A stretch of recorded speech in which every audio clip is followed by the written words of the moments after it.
I'm Matt. And I'm Nate. And this is Not Quite Religious, a podcast where a Christian pastor and a former evangelical turned atheist have conversations about faith, religion, philosophy, and life while drinking coffee.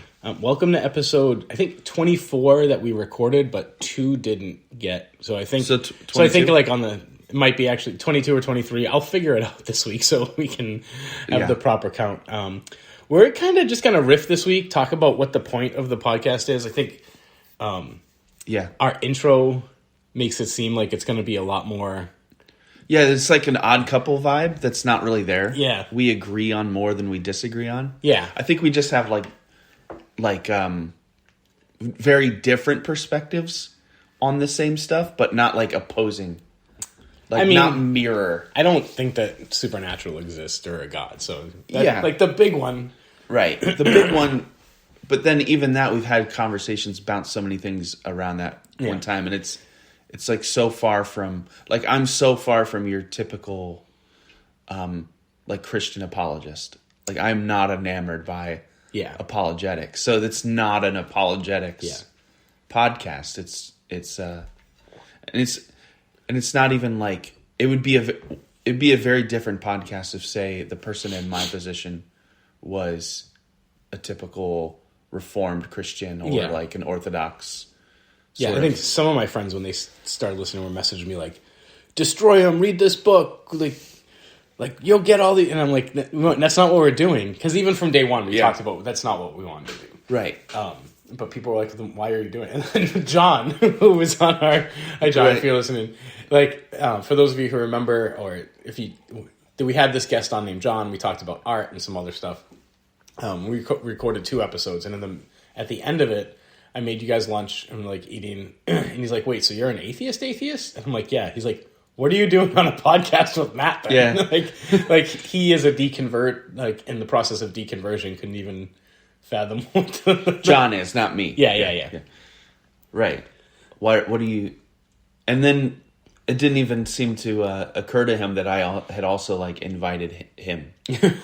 So John is my friend who is an atheist, probably on the, what is it, the Dawkins scale? Yeah. Is that it's probably like a 3 or a 4.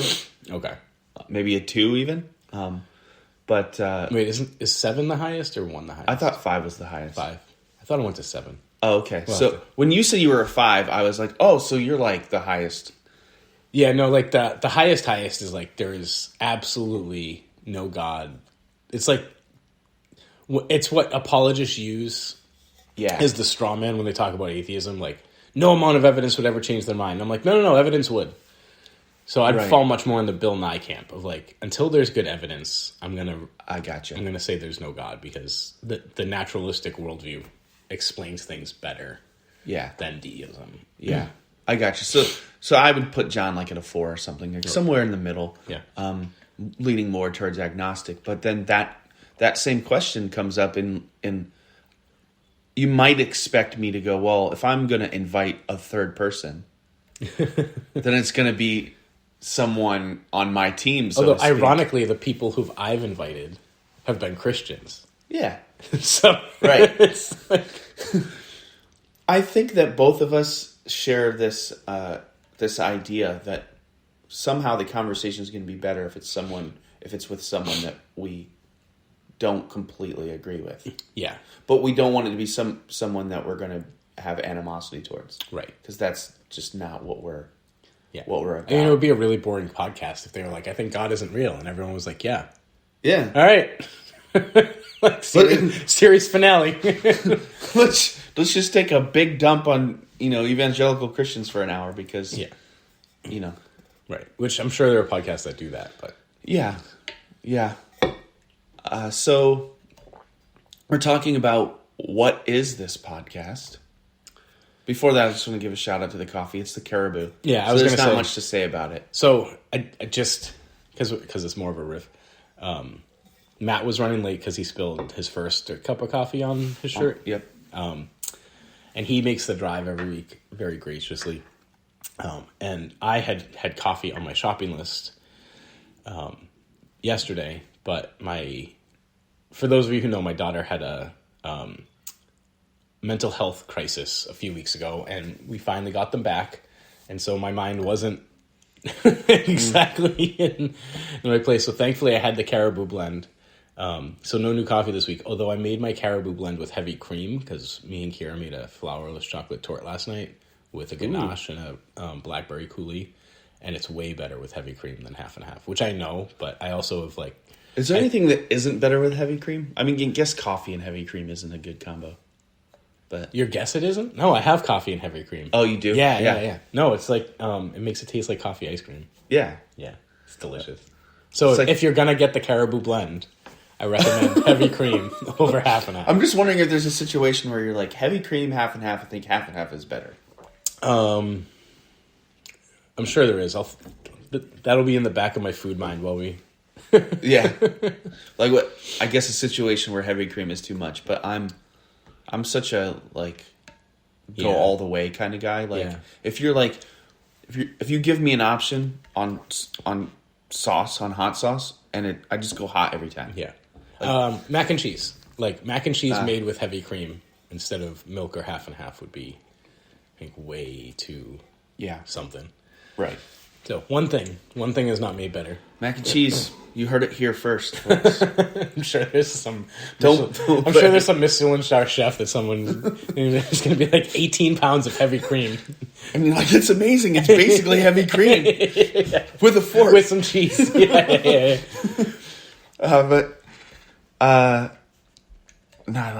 Radio silence. Woohoo! Well, we can always do something like this. Yeah. What was I going to say? There was a segue from that. And then you got on heavy cream. What were you saying about mental health crisis? Oh, mental health. Which they have shared their stuff on TikTok and Snap and have given permission to share. I mean, I'm not going to share gory details, but friends and family and the wider internet know. I got it. I'm good. Yeah. So you were sharing about the mental health crisis and that being a reason that we've taken a couple weeks off from actually recording a podcast. So although they didn't know because we had so many, had so many in our pocket, right? Which is nice. Which is why we do that in case crises happen. But I think this partially answers one of the questions about like, well, why are you guys doing a podcast? I think it's rather simple because I remember the week that the crisis happened, and I texted you. I was like, do you want to do it this Thursday? Because I could see like a lot's going on. Yeah. And you might not have the capacity to do so. But I also see how like an hour or two with Matt on a Thursday might be like a good break. Like I feel like this is a positive experience for both of us and is beneficial to our mental health. And perhaps at this point, it's the top reason we do it. I think so. It's just like... I mean, sort of when we started, though, fun. I was like, because we would meet every 6 weeks, 2 months, 3 months, and have great conversation. And I was like, we should record that. Right. And I was like, hey, we should just like hang out and record ourselves. Right. I guess I'm a narcissist at heart. People want... I think that's how most podcasts start. Is like people like hang out a lot and like they enjoy having conversations one-on-one. And you're not the first person to ever say, hey, we should do a podcast to me. True. Somebody just said it to me the other day, and I was like, actually, I'm already on a podcast. I don't know how much my wife Rachel's going to be like, so what are you doing off now? I'm like, I'm going off to have fun again. Yeah. My 17th podcast. I'm in 17 podcasts. My life's amazing. Sorry, I record 3 a week. It's like, what does the church pay you to do? They pay me to do podcasts. So yeah, I think the main reason is just that it's fun, that it's a release, that it's something to do. Yeah, it's a positive thing, I think, mentally for both of us. Some people on the Christian side of the aisle, if we have any of those listeners still, I think they have. Martin does. Hi, Martin. Hi, Martin.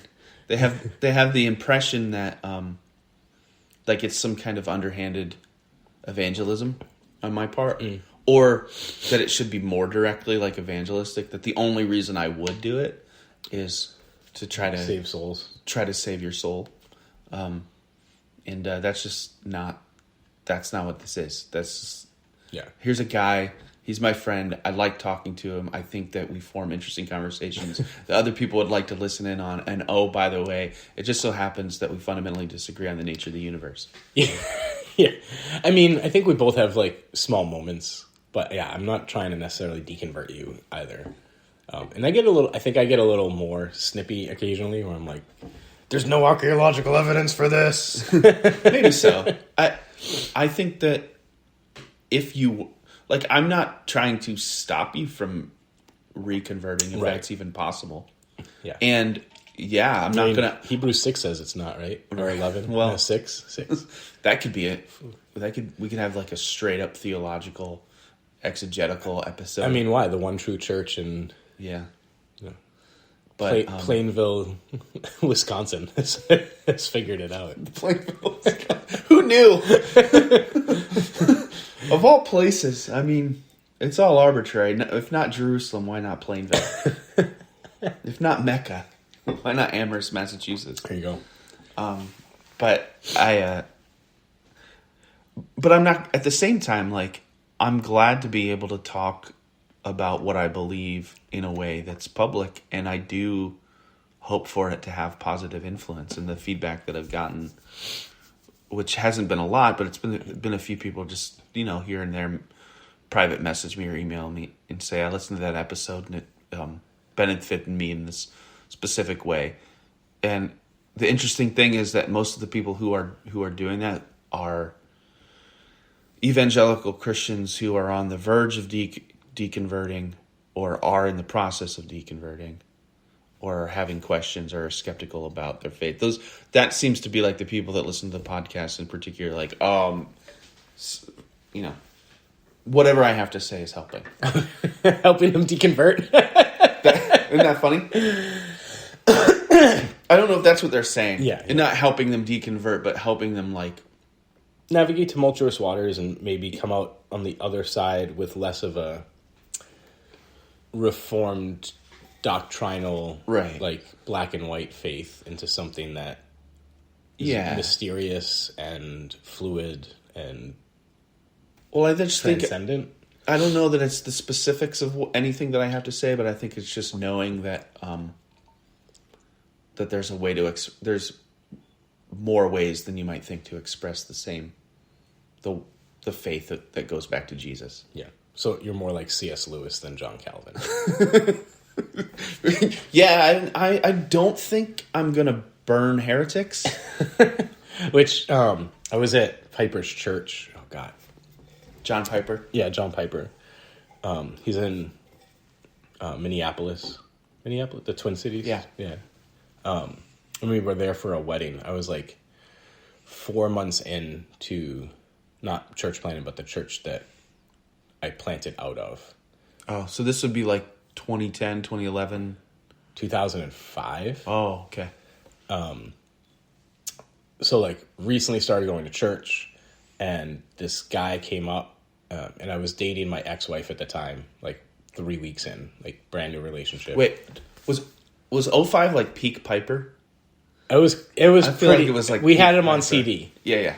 And we went to this wedding that was right outside Minneapolis. Yeah. And there was some Steiger kids. I don't know if you remember Steiger Ministries. Mm-mm. It was like the edgy, like we allow piercings and tattoos, and okay. There was some pretty neat stuff coming out of those people, and I think they were far less strict on doctrine and like more. I think you would fit in with them. Yeah, from what I remember from their in 05, it sounds like I would have definitely. Yeah, but I mean, they weren't the ones who were excited about Piper. Okay, they were excited to go to the homeless shelter. Yeah, and like chill with people. It was like, because I guess Minneapolis has one of the highest teen homeless rates in the country, because all rail cars in America can like cross there. So there was like some crazy fact about it. Yeah. So they have these coffee shops that are like donation based that help kids who are homeless, like have like a place to sleep that's warm and not get assaulted and have some coffee. Mm-hmm. So the Steiger people were like, let's go there and do that. Mm-hmm. And like buy people coffee and just listen to them and hang out and love who they are. And then, so I just started dating Sarah, like pretty new to the church. And this guy who was the groom was like So I've been praying about it, and you should come to my wedding, even though we don't really know each other. So I went on a week-long car ride. Wait, was the groom one of like the people doing the homeless stuff? Yes, but he was also the worship leader of the church that I was part of. So he kind of swam in both worlds. Yeah. What was the name of those people again? Steiger Ministries. The Steiger Ministries? Yeah. Okay. I'm sure it's probably spelled like STY or something. Oh, okay. GR. Like, yeah. So at the end of all the wedding, which was on a farm, and like we actually went into Minneapolis and did some, we would call it homeless outreach, whatever. The big thing was like we were gonna go to Piper's church, and like we went in, and for a mega church, they were actually really warm and welcoming. Like the people in front of us and behind us welcomed us and asked questions about us, blah blah blah. Mm-hmm. So anyway, about halfway through the sermon, Piper says C.S. Lewis is the most dangerous theologian that anyone in the church could read. Really? Yeah. And he said because he is spot on 85% of the time, but 15% he's dead wrong. And if you don't have discerning abilities, you won't know, and you'll be led into partial heresy. Wow. Yeah. Well, I mean, C.S. Lewis by the end was almost a universalist, potentially a universalist. Yeah. Right. And so for a reformed doctrinal Presbyterian, that's heresy. Yeah. Well, the Great Divorce is the one. Like that's the one that people. I mean, actually, also, what's the last book in The Lion and the Witch and the Wardrobe? The Last Battle. Boy and His Horse. Last Battle. Yeah, Last Battle, where there's the guy who is worshiping Aslan, even though he didn't call him Aslan, because he did everything that Aslan would have wanted him to do had he known who Aslan was. Right. He was worshiping the false god that, it's been so long. Sometimes I think that evangelical Baptist Christians like Piper, and this is... Oh, yeah, he's Baptist, not Presbyterian. Yeah, Baptist. But like anybody in that ilk, and this, I hear myself talking right now, and it just sounds so snooty. But whatever. I think sometimes people in that world forget how big and wide the church is. Yeah. Like C.S. Lewis is an Anglican. Right. Yeah. He's not a Reformed Baptist. Right. So he's probably not a universalist, but he's not like terrified of talking about universalism. He's not terrified of sort of just wading in those waters and thinking and processing those things out loud. Right. Well, even in the Great Divorce, right? Unlike Reformed theology where God is the one who predestined you to go to hell, you're choosing to stay in, and there's the option even in hell to get out if you just stop focusing on yourself and... Right.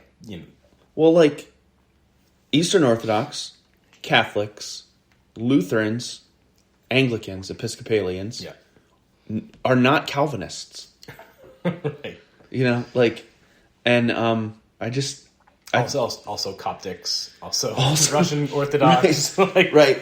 All the different Orthodoxes. Sometimes it feels like Calvinist. It seems to me it feels like, and this is maybe not fair, but it seems like they think it started with Calvin at Geneva, that's where the church started, and maybe Augustine first, but.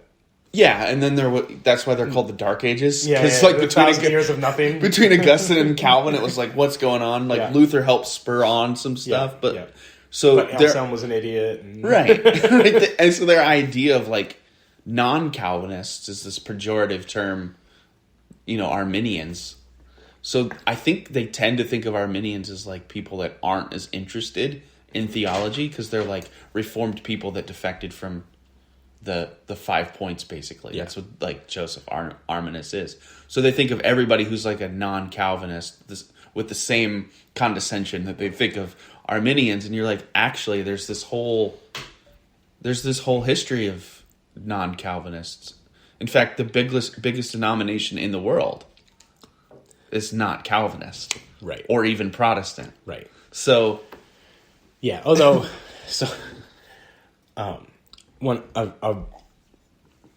I had a mutual friend, a friend of a friend me on Facebook. So I've never met this guy in person.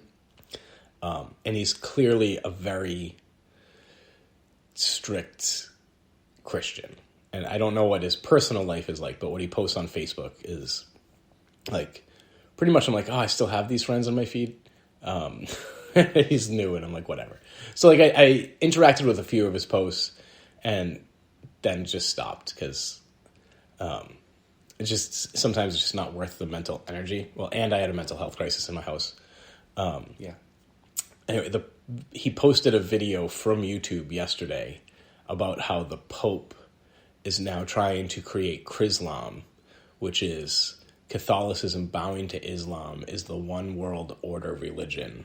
And I was like reading the thread comments and dude, I forgot how insane premillennials can actually be. Like they're talking about how Israel already has 5 red heifers and they're ready to go. And the materials for the temple are just sitting in Tel Aviv, ready to be transported to Jerusalem at the government's whim. And like, I'm sure there are some extreme Orthodox, and I know there are some extreme Orthodox Jews in Israel who are literally trying to recreate the kingdom, right? And would love nothing more than to build another temple. The Zionists. Yeah.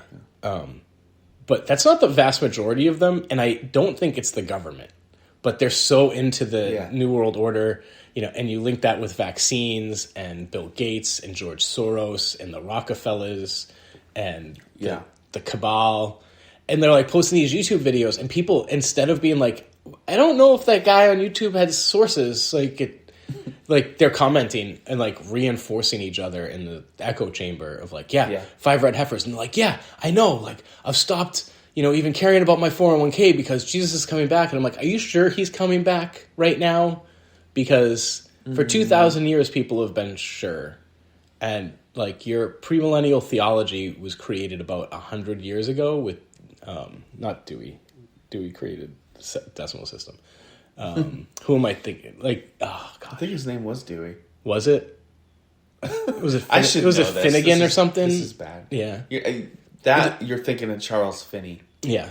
But yes, right. Who would fit into my sermon preaching style? Who we talked about? He was all about plays to emotion, right? And revivals and whipping people into fits so that they would convert. Right. I don't know where I'm going with this. Anyway, Chrislam is now. So if you so they were linking it to Catholicism and would say Catholicism isn't the one true faith. And as we've discussed already, the one true faith is in Plainville, Wisconsin. Right. Are they Catholic? No, they're independent Pentecostal. Right. Like the newest brand figured it out finally. Yeah. You know what? I just turned on my phone again to try and look it up. And I'm not going to do it. We're just going to have somebody be like, Matt, shame on you for being... being a pastor and lay theologian and going to seminary and taking history. And going to a dispensational seminary, a premillennial dispensational seminary, and not know who the founder is. Anyway, it is one of the more recent interpretations and theologies. Right. And that's not to say it. That's not to say it couldn't be correct. It's just because something is new, right? Like the newness. The newness factor is not the reason it's incorrect. Right. Like Galileo was better than Ptolemy. Ptolemy was better than flat Earth. Newton was better than Galileo. Einstein was better than them all, and he's the newest, right? Yeah. But anyway, that's why we're doing the podcast, people. Well, I think it's particularly American too, right? Like, I think we should brand a term. Not necessarily when I say we, I don't just mean me and you, but like as a society, we could try to as a culture, Americanism. It might already be branded, but I don't hear it very much. But like that to me, Americanism is closer. I'd prefer that to like evangelical Christianity. Yeah. Just because that's the way that I personally tend to look at it. Is like, whatever happened on this here frontier is Finneyism, like all this kind of stuff. Yeah. Darby. Yes. Darby's his name. Yeah. See, he was there. I found it. And it it took root here because this place is new. Right? America is sort of founded on newness. You can be whatever you want. You don't have to be with Britain. You can go wherever you want. You can form whatever kind of government you want. You can form whatever kind of church that you want. And so they don't have the constraints of any hierarchy saying, no, actually you can't speak in tongues just randomly and say, this is my group. There's nothing like that. It's like, well, if you don't want us to speak in tongues in Ohio, we'll do it in Illinois. Right. And so on and so forth. That's the history of half the colonies. Right. So it makes sense that those kinds of what were fringe throughout the history of the Middle Ages, maybe like little sects that people just didn't think were threatening, and like, right. They're not threatening the power structure that is the church ultimately. So they don't get written down, but they're there. Those thoughts aren't new, but the codifying of them into formal religious practice is particularly American. Yeah. Yeah, I think the term in the political sphere is American exceptionalism. Yeah. Which, like, isn't that we're so great and we're exceptional. And that, in that meaning of the word, it's like exactly what you said. Like, we're different. Yeah. Like, we're different than all the other countries in ways that, like, really make us stand out. Yeah. Some positively and some negatively. Yeah.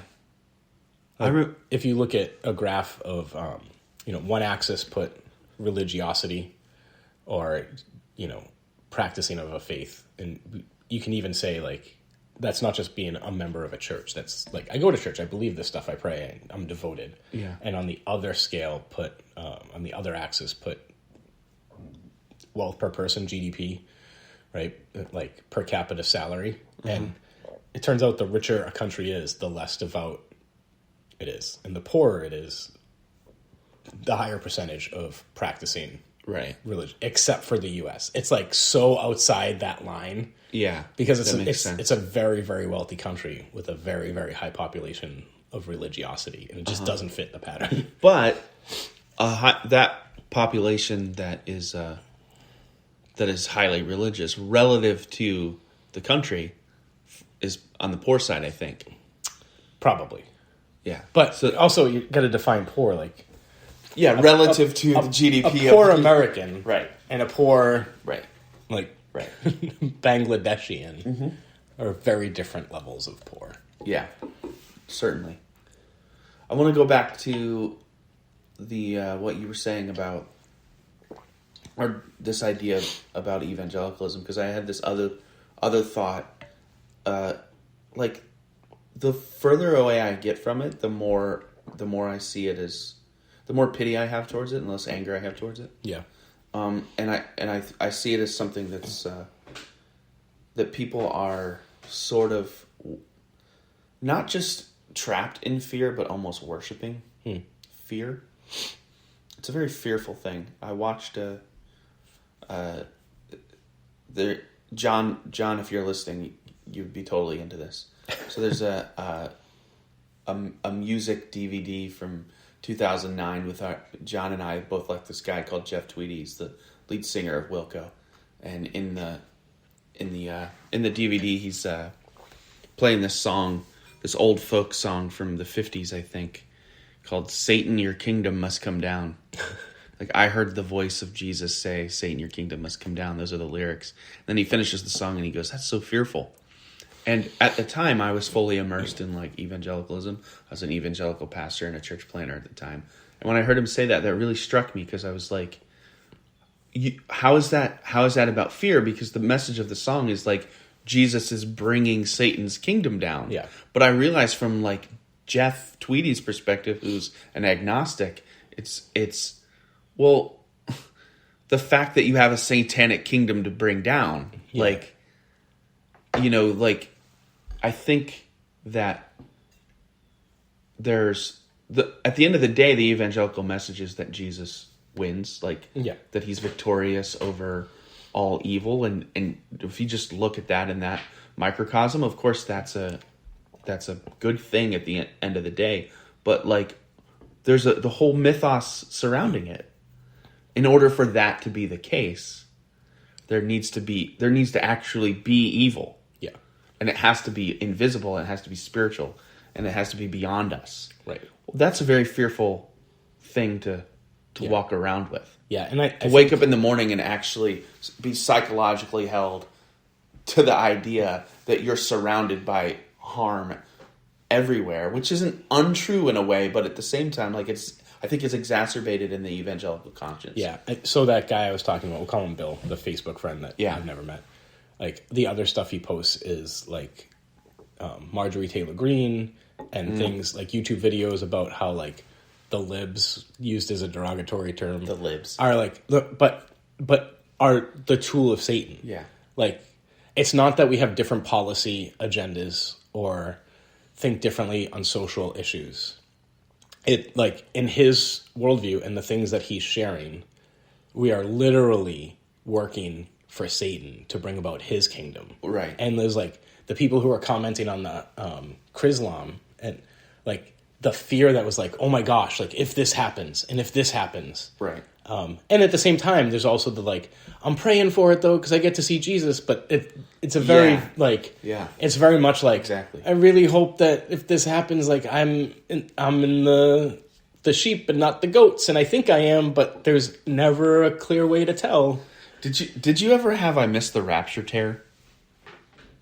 Did you ever have that experience? No. I think that's like kids that grew up Baptist experience. Yeah. I think everybody who's listening that grew up Baptist or evangelical knows exactly what I'm talking about when I say like I missed the rapture fear. From probably the time I was 10 years old till 30. Right.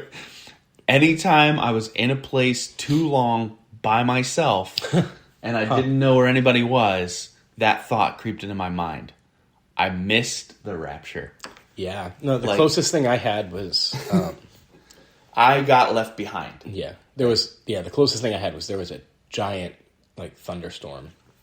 And a microburst, it had to be a microburst, it could have been a tornado, went down our street. And, for a hot second, and it also hit Springfield. So for a hot second, there was, like, no radio. Uh-huh. Like, TV went out, power went out, fires started because these transformers... And the sound is like I had never experienced the house shaking in a like a train coming like for you. And I was like, oh, is this it? This is it. And then it stopped. And I was like, no, it wasn't. It wasn't it. That was completely explained by weather. Right. But yeah, it sounds terrifying to fear that you've missed the rapture. And I mean, to like... some of the premillennials, like some Christians have to stick around, right? So like 99% of you get sucked up, but someone's got to keep telling people. Right? Unless I think some of them think it's just Jewish people who at the sight of Jesus convert and they're not able to get sucked up into the sky quite yet. There's all sorts of various... Ask Plainville. Like takes, and people actually have... I don't know if they still do in 2022, but in 2005, people were having conferences to debate whether or not they believed that like Jesus was going to come back in the middle, at the end, or at the beginning of the tribulation, like which one the Bible taught. Yeah. And the fact is, in my opinion, I guess I'll say, but my strong opinion is that that's not even what Revelation's about at all. Yeah. You know, but it's not about timing at all. It's not a playbook. No. But you know, so but the thing with fear is like what you realize is like that Jesus is like this abstraction that sways the fear, that is like a medicine to the mythos, which is essentially fearful. And you would think that that you could tell one of these people, hey, I have a solution for your fear. You don't have to be fearful. Yeah. And here's how. None of that is real. Right? Like, and then what I've discovered is that a lot of those people who stick with it, I mean, a lot of people deconvert. And I think a lot of people deconvert because they can't live like that. Yeah. They can't be, they can't be in that fear zone. Yeah, a lot of people in my secret groups, part of their story is like, even now, they're like, I'm still fearful that I'm wrong. Like, what if I'm wrong? Right. Like, that creeps in every now and again Right. because they were taught for so long. Like, what if Right. you're wrong? What if you're, like, make sure you're praying. Make sure you pray the Lord's Prayer, like, every day. Like, Yeah. you know, especially, like, yeah, anyway. I mean, I was taught you only had to pray the Lord's Prayer once. But it had to be true, and you had to really believe it in how your do heart. right? So how do I know? Yes. That I meant it. Right. So I prayed that's it what I'm like, saying. That's what I'm... Yeah. Right. Like a million Right. times. It's like, oh, did I really mean it in 7th grade? But I really mean it right now. Like, but... Yeah. Yeah. And you're like, the evidence shows that I didn't because, like, I watched like 8 hours of porn on Tuesday. Or whatever. 8 hours. Holy crap. No, I'm exaggerating for effect, humor. That's for. I mean, real. I guess at 14, you probably could pull that off at 14. You're like, oh my god, where did the time go? Mom walks in. You had flute practice 3 hours ago. I missed it. I was watching porn. Sorry, Mom. But This one time, I lost my salvation again. You're right. This one time, but you would think that you would be able to say, "It's like I've got a solution. Like you don't have to be fearful." And that episode where we talked about like willful delusion, yeah, and I think you were on the side that like, I think you were saying like people aren't actually willfully deluded. Mm. Was that the thing? And I admitted that it was like a term. Yeah. It was like semantics and not actually like I ended up agreeing with you that people aren't willfully deluded. And no one looks at all the evidence and says, well, that should convince me and that proves my worldview wrong, but I'm going to go ahead and keep believing it anyway. Right.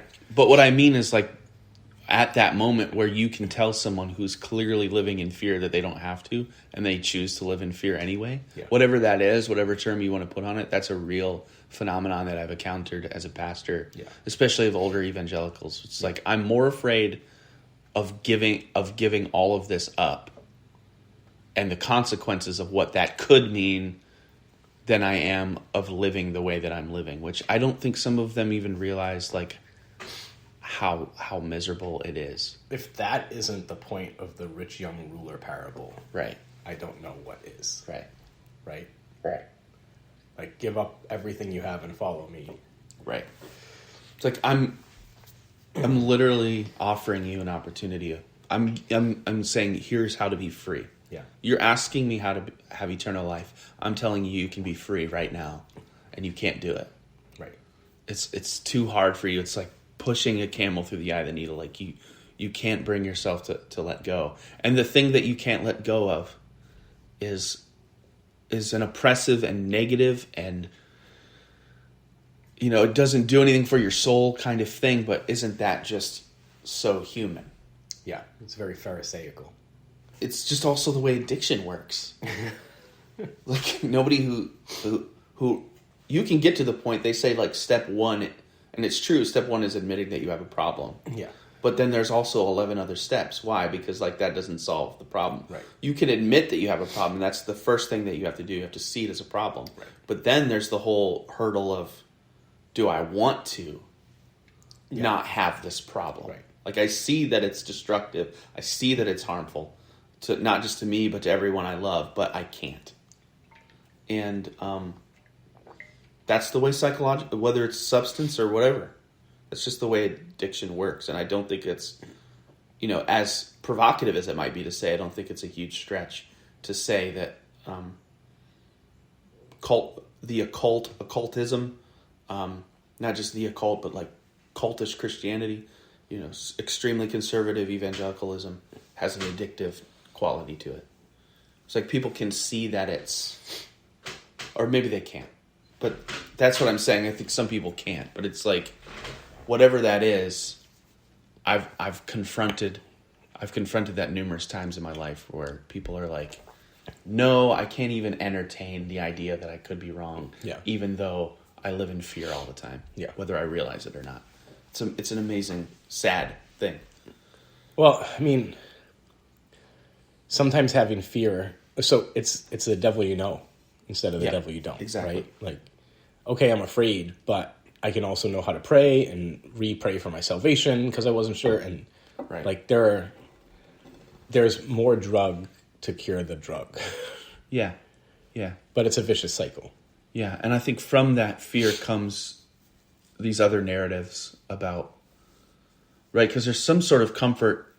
There's almost like a confirmation bias thing going on when you're like, well, if I read the Bible this way, then when I see it happening in the real world, I don't have to confront the idea that I could be wrong. Right. Yeah. Like geopolitics are confusing and hard and unpredictable. Right. Which is also fearful.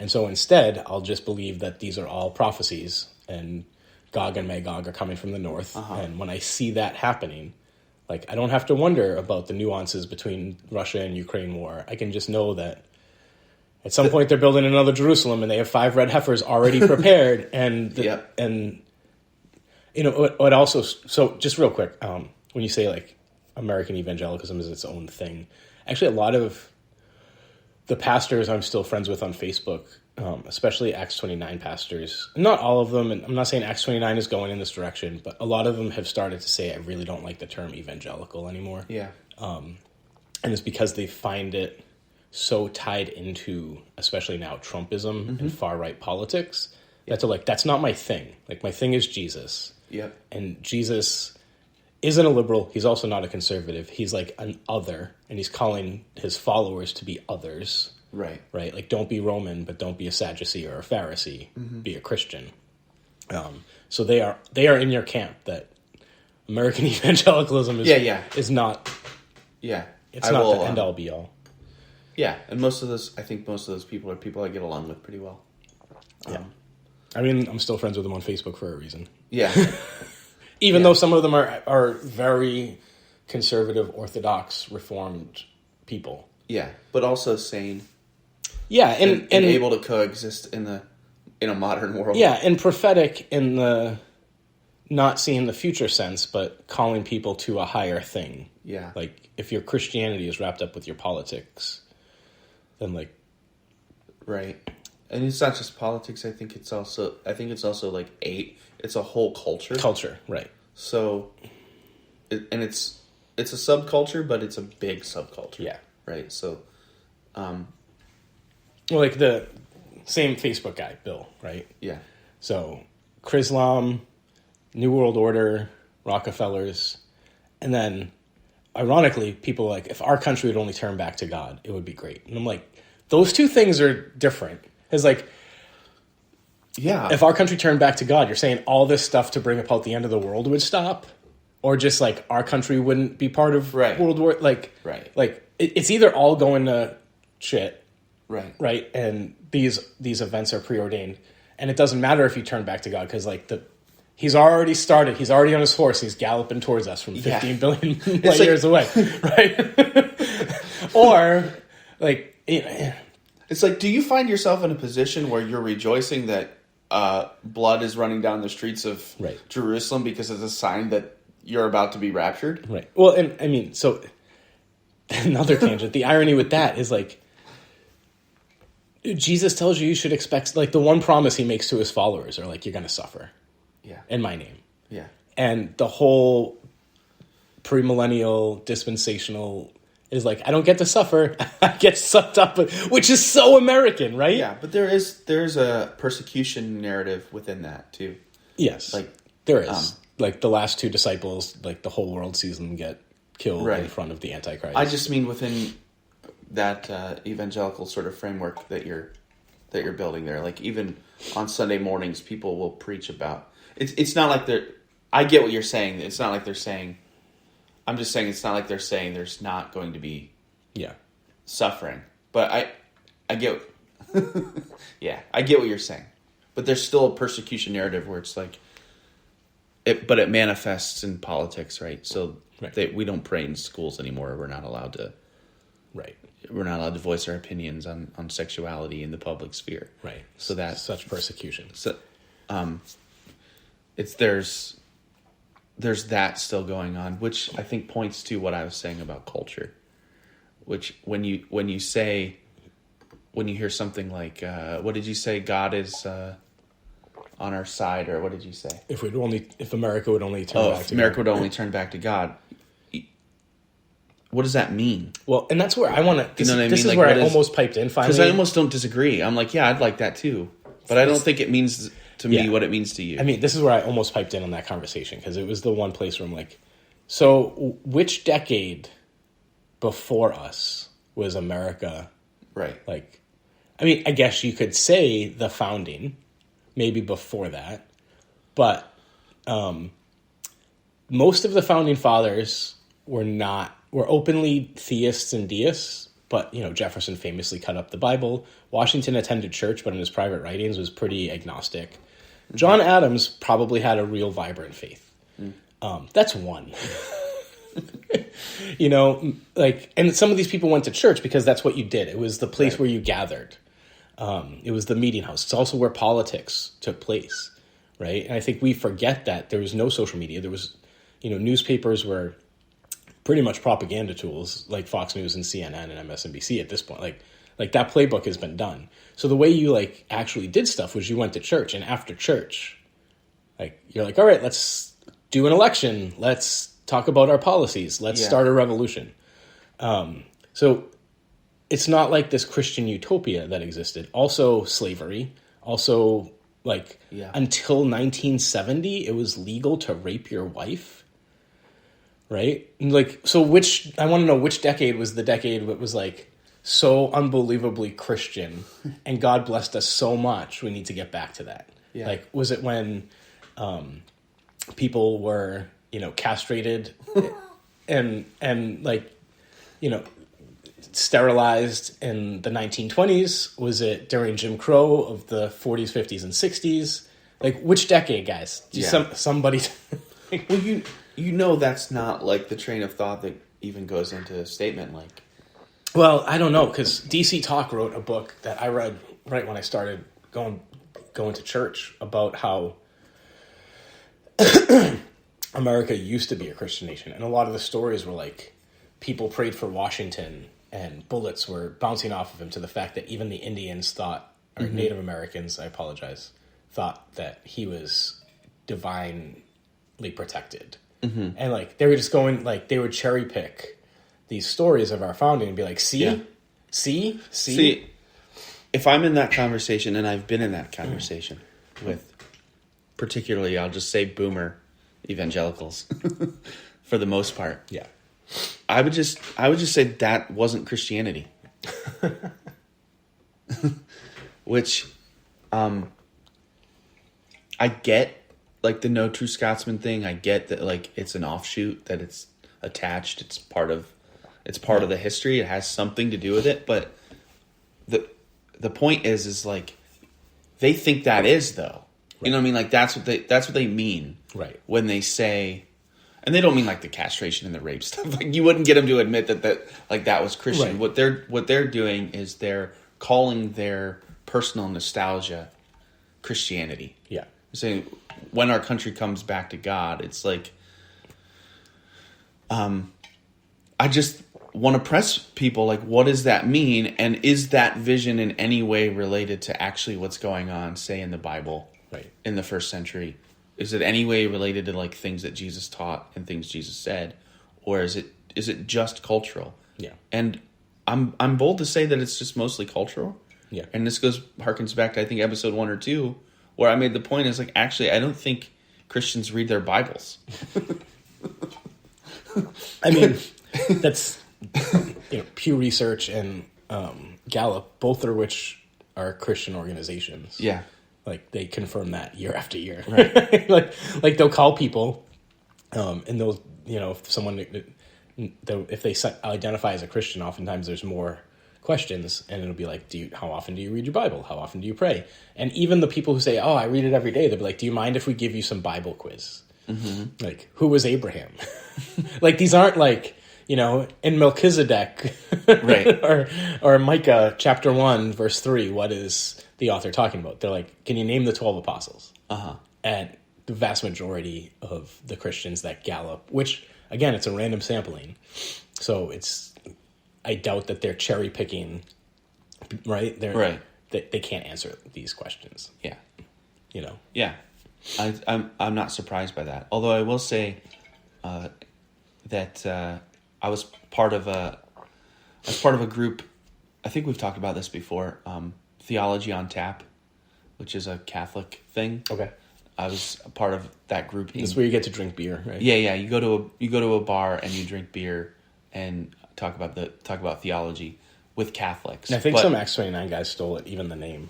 Yeah, it's a Newman Center thing. So it's definitely like a Catholic thing, and the campus director for the Newman Center back in 2012 invited me, the Protestant pastor, to participate in Theology on Tap. One night we had a quiz night, and half the questions were about Harry Potter, and half the questions were about the Gospels. And my team won because I was the only person in the room that knew anything about the Bible. Yeah. But only evangelical listeners are saying, it's because they're Catholic. Only barely, because the other team knew everything about Harry Potter and I didn't. Yeah. And that's not to say. So I guess I'm just saying, like, when I say Christians don't read their Bible, although it's for different reasons. Yeah. Like lay Catholics don't read the Bible. That's what priests do. Right. And that's, I'm probably going to get some flack for that because our great friend Tristan is actually very knowledgeable. Yes. And I mean, he also, it's not like he's a teacher in a Catholic school. He has a Catholic blog. His Right. brother's a priest. He's very invested. It's not like, but I don't think, not that Tristan is an outlier because there are very devout Catholics, but in New England in this moment in time, Tristan is an outlier. It's not, Bible study there's not a premium on it the way that it is in the Protestant church. And yet, this is what I'm saying. Like, you can understand it with Catholicism because they don't push it. Right. They're like, as long as you're baptized, confirmed, and then if you want to go further, like if you actually want to delve into it, we'll definitely help you as your priest. But it isn't like they're like, it's not the same. Right. It's like you're a bad person unless you're reading your Baptism, Bible in the morning. conversion, weekly mass though, because you do need to get the Eucharist, definitely, as well as confession. But so those are the foundations. So you can understand if that's the culture of Catholicism, why somebody could be 30 years old and not know the name of the 12 disciples. Yeah, but especially if they go to a pre-Vatican II Catholic church, right? Right. But y'all can look up why. But when you have Protestants, particularly evangelical Protestants, who are not adept at theology and don't really know what's going on there, even though every day there's pressure to, you need to read your Bible, you need to wake up in the morning, you need to do your daily bread, you need to do all this stuff. Like, it's all about Bible reading. They go to 1 million Bible studies once they retire. They're in 45 Bible studies a week. It's like all Bible. And yet Pew Research comes around and asks them basic theology questions. And they're like, which makes you wonder, what are they doing in the Bible studies? And my thesis, the point of all this is it's mostly propaganda. Yeah. It's mostly political propaganda cloaked as Bible. This is what the Bible says. But their pastors aren't actually leading them, and their leaders aren't actually leading them into diving in, because if they did, they'd be like, there's no way that Revelation is about a prediction of a specific thing that's going to happen at a certain time. And it doesn't take a scholar to get to that kind of reading. You just have to read it once and go, this isn't like 1 Timothy. This is clearly... Yeah, in fact, it probably takes a scholar to get you to... right? Exactly. It takes a smart person to turn something that's clearly allegorical and make you think that it's literal. Right. Yeah. Yeah. Yeah, do you remember the Bible code probably 20 years ago? No. Okay. It was this guy who figured out that if you go every 20 letters, everything has to be in Hebrew and you have to do it right, but you go every 20 letters or every 20 words, or there are hidden messages. And convinced a lot of people who started looking for prophecies and this and that. And, some of them, just like everything in hindsight, like you can make up, like you can find a Nostradamus text that appears to fit September 11th or appears to fit, right? Bible code is the same thing. And if they didn't find everything going every 20 letters, they'd be like, well, every 21, look at right. And eventually, like, you're going to find some words in there. And it's not like the words were strings of sentences. It was like in Isaiah 5, we found God. And then in Isaiah 17, right? Like, so, anyway, he convinced a lot of people because, like, there was a lot of deep math and matrices and, like, these things that only a scholar would really get into. And so, like, lay people were like, I don't know about matrix mathematics, and I don't know how to, like, translate the Hebrew Bible, but this guy's, like, showing us stuff, and so, okay, like, give me the snake oil, man. Yeah. You know? Right. And then some atheist scientists came along, and they were like, let's do it with Moby Dick. Who wrote Moby Dick? Melville. Let's do it, right? Because it's about Darby. comparable. Yeah. It's about comparable in length, and sure as... They found that Moby Dick also predicted things that happened in the past. Yeah. Moby Dick predicted that, I don't know. Yeah. The first Iraq War. Yes. Right. That's exactly it. I think we can wrap up. I think so. Nate. But this little riff episode went in places I didn't. Yeah, we went super off topic initially. Did we have a topic at the beginning? It was like what our podcast is we didn't talk about what our podcast. We just like ripped on evangelicalism. We like in an indirect way. I wanted to give a disclaimer that I recognize that throughout this entire episode I overgeneralized. Yeah, like, I also overgeneralize, I try to catch myself, especially when I'm taking antagonistic view of Christianity, especially. I try to say, like, not all Christians, hashtag, right? Like, it's hard. Hard. But acknowledging that there are pastors that would fit the definition of evangelical currently that are saying, I want to reject that term because it doesn't mean it, like, it doesn't, like, I want to be associated with something that's not that. Right. I'm where you're, like, extending grace, I'm actually asking for grace. Yeah. Like, recognize that if you feel attacked, there's a 75% chance that I wasn't talking about you. 1 in 4 that he was, though, people. Yeah. So next week I'll let you know how many listeners we had. So you know. Like, we only had 3. That will just... No, I think there's going to be more than that because I think we appeal to it. I don't actually think we appeal to the audience that we crapped on today. Yeah, it's funny because I do know some who still listen and they actually are like, you guys are quite hilarious. And they enjoy us, but they would not fit either of our... Right. And some of them are like, you should come on. Like, let's do it. It'll be fun. Yeah. And initially I think they were like, I don't want to get combative. And I was like, no. And I think after listening, they're like, yeah, that would be fun, but schedules and some of them live in completely different time zones. So right. I'm like, just fly out. It'll be fine. The more the merrier, I think. Yeah. The less I have to come up with things to talk about. Yeah. I guess finally I'll be posting on my personal Facebook and Instagram tonight, but those of you who listen and were supportive and knew about the crisis we had in our house, I appreciate the messages and the texts and the calls, even if I didn't get back to you, because emergencies are pretty overwhelming. But I love you guys and appreciate it. Yeah. You look good. Yeah. You should have seen me last week. For all that you've been through, you look pretty good. Yeah, last week it was not the case. Like, even some of my clients who I cook for, they're like, what's the matter? And I cooked an extra meal for someone, and they have a larger family. And so I showed up and I was handing them their food, and they're like, we didn't order the wings. And, like, it wasn't just chicken wings. Like, it was like 5 pounds of wings that I fried, like baked and then fried, and enough carrots and celery to go along with that. I made homemade ranch and blue cheese dressing because I make my stuff, and homemade gluten-free mozzarella sticks because they're gluten-free. And I was like rushing to get it done in time, and all the other meals were finished, and I was like, oh no, the chicken wings. And I show up and they're like, we didn't order this. And I was like, oh no, because the way my business is, people pay for the groceries and give me a nominal fee for cooking it for them.